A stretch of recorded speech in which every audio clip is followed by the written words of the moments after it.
noite, aterrorizados. Aqui é Angel Black trazendo mais histórias de terror para vocês.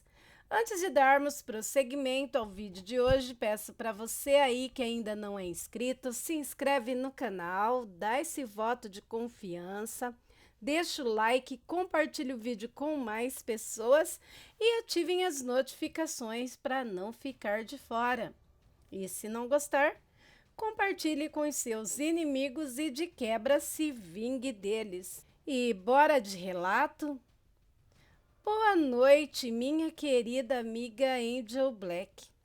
Vou contar aqui um relato que aconteceu aqui no meu bairro mesmo, numa cachoeira que tem aqui perto. Só não vou dizer o nome do meu pai de santo, pois ele é bastante conhecido na cidade. Ele disse que foi com os amigos tomar banho nessa cachoeira. E dentre eles tinha um amigo dele que era metido a valentão. Não tinha medo de nada. Enfim, estavam todos se banhando na cachoeira quando do nada, ao olhar para o alto da cachoeira, pasmem, eles viram aquele ser humanoide, feio, horrendo. Era um ser que tinha o tamanho de um homem, com a pele negra cheia de escamas, como de um peixe. Sua feição era de um peixe, com o rosto humano, sei lá. Suas orelhas eram como se fossem guelras de um peixe, dentes longos e afiados que saltavam da boca. Daí, todos saíram da água. Foi então que esse amigo valentão decidiu voltar para a água e começou a zoar os outros, dizendo que eles eram medrosos e que ele não tinha medo de nada. E foi então que o neguinho começou a descer a cachoeira. O meu pai de santo e seus amigos começaram a alertá-lo que o bicho estava descendo. Mas o bicho desceu rápido demais e pulou na água. Não deu tempo do garoto sair. Pois então, o neguinho começou o ataque contra o valentão e puxá-lo para a água, tentando afogá-lo. Por sorte, seus amigos estavam por perto e conseguiram ferir o ser e tirar o garoto da água. Depois disso, o mesmo passou a ter mais respeito pelas entidades da mata. Boa noite, aterrorizados. Amo todos vocês. Esse relato foi enviado por Daniel, um inscrito muito querido do canal. Obrigado, Daniel, por compartilhar conosco. E aí, gostaram do relato? Deixem suas opiniões nos comentários, sempre com respeito. Todos nós temos o direito de não acreditar, mas temos o dever de respeitar. Agora vamos para o próximo relato de hoje? Oi! Esse é o meu primeiro relato. Faz um ano que troquei literalmente o dia pela noite e com isso vivia sempre cansada e muito indisposta. Eu nunca fui assim, sem sair de casa, um sono sem limites. Porém, tem quase 15 dias que isso mudou. Gente, numa segunda-feira que eu tinha um monte de coisa para fazer, aquele sono. Pois bem, fiz uma oração. Na verdade, foi um pedido a Deus de me restaurar, porque eu não queria aquela situação e tudo isso de olhos fechados. Até que, enquanto eu fazia os meus pedidos, na minha mente apareceu vários rostos em forma de bicho, tipo filme de terror mesmo. E parecia que quanto mais eu pedia para Deus, que se tivesse encosto em mim que ele tirasse, gente, minha mente via aquelas imagens lutando para não se desgrudar. Igual quando você puxa um queijo e ele vai se esticando. Por fim, depois disso, Voltei a ter uma rotina normal. Voltei a dormir à noite.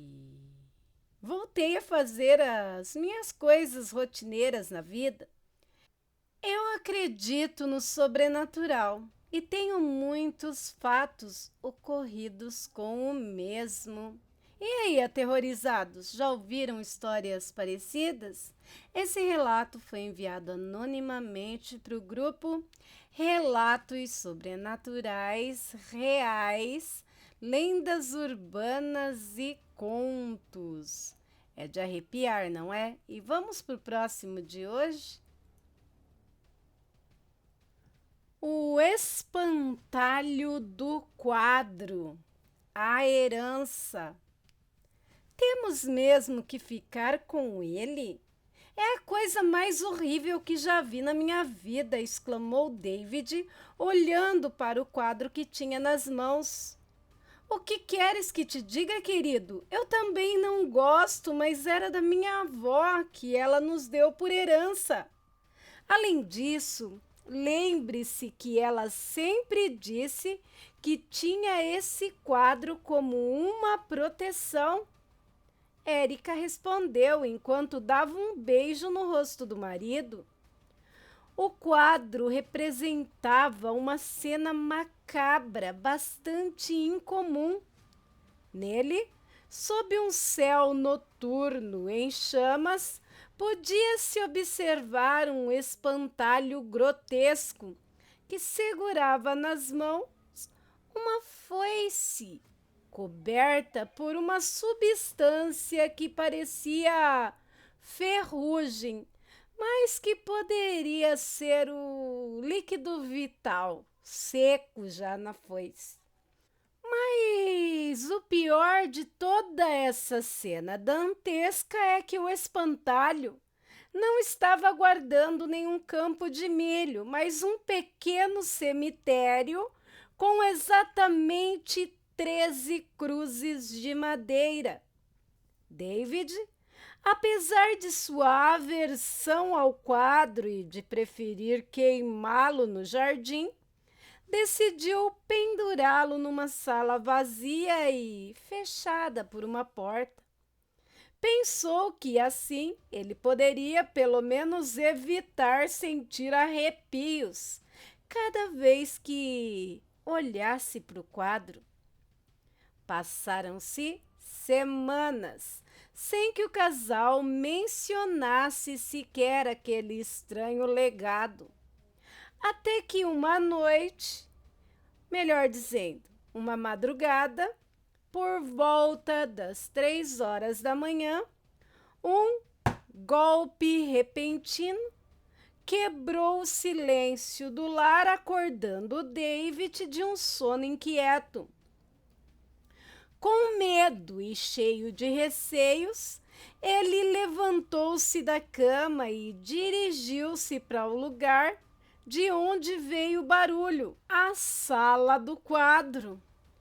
Hesitou muito entre abrir aquela porta ou não, mas a curiosidade superou o medo. Ao acender a luz, deparou-se com uma cena que o deixou sem fôlego. O quadro estava no chão, o vidro partido em pedaços e, o que era pior, o espantalho tinha desaparecido da pintura. Uma sensação de pânico invadiu o mesmo, enquanto ele olhava à sua volta, procurando por qualquer indício que pudesse indicar o que tinha acontecido. Quando um grito de pavor de Érica o paralisou. Com o coração prestes a sair pela boca, David virou-se assustado ao ouvir a porta do seu quarto estalar, fechando lentamente. E, para o seu horror, viu o espantalho vivo deslizar sorradeiramente para o quarto onde estava Érica. A luz da lua filtrava-se pela janela, iluminando a figura grotesca que avançava com movimentos rígidos. Antes que pudesse reagir, duas detonações secas foram ouvidas, seguidas de um grito de agonia dentro do quarto. O terror tomou conta dele enquanto corria para lá, ainda segurando o quadro em uma das mãos. Quando chegou, encontrou Érica desmaiada no chão. A angústia apoderou-se dele ao vê-la assim. Ao redor dele, o quarto estava todo desarrumado, como se houvesse tido ali uma luta. Mas, exceto Érica, não havia ninguém. E o que mais o horrorizou foi o que viu quando voltou a olhar para o quadro novamente. Sim, pasmem, o espantalho estava de volta no quadro. Porém, alguma coisa tinha mudado.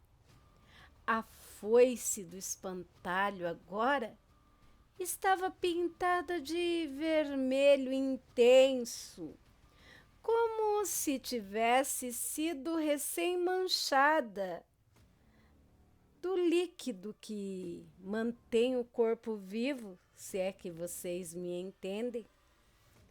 Além disso, duas novas cruzes tinham aparecido misteriosamente no pequeno cemitério, representado ali na pintura do quadro. Ao ver Érica desmaiada no chão, David apressou-se a levantá-la e certificar-se de que ela estava bem. Quando ela recuperou a consciência, a primeira coisa que ela fez foi contar o que aconteceu. Dois homens armados entraram no quarto, mas eu desmaiei no mesmo instante que pensei ter visto uma terceira figura com uma foice que vinha atrás deles. David abraçou-a enquanto se recuperavam do susto e ambos olharam para o quadro que estava encostado na parede com os seus novos detalhes macabros. Dias depois, enquanto David e Érica tomavam o café da manhã na cozinha, as manchetes na TV diziam que dois assaltantes procurados desapareceram sem deixar rastro.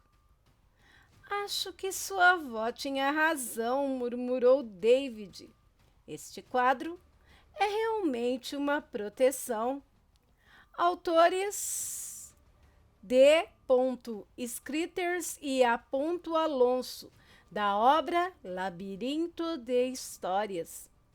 Já imaginou ter um quadro desse em casa? Nos dias de hoje seria bem útil, não? Eu já quero um, e vocês?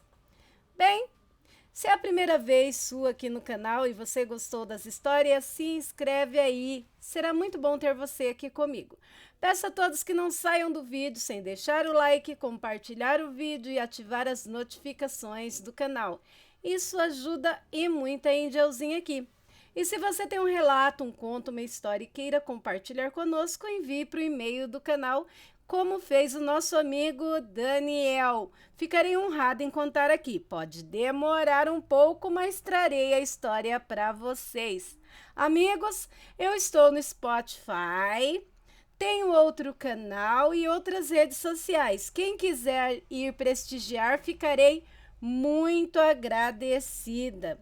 Quero agradecer a todos os canais parceiros, grupos, páginas e vlogs que me ajudam e muito, tanto na criação quanto na divulgação do meu trabalho. E principalmente, quero agradecer a todos vocês aterrorizados. Muito obrigado por fazerem parte da minha história e da história do canal Angel Black Contos de Terror. Um forte abraço em todos vocês. Sintam-se abraçados e um beijo nos seus corações. Até o próximo vídeo. Fui!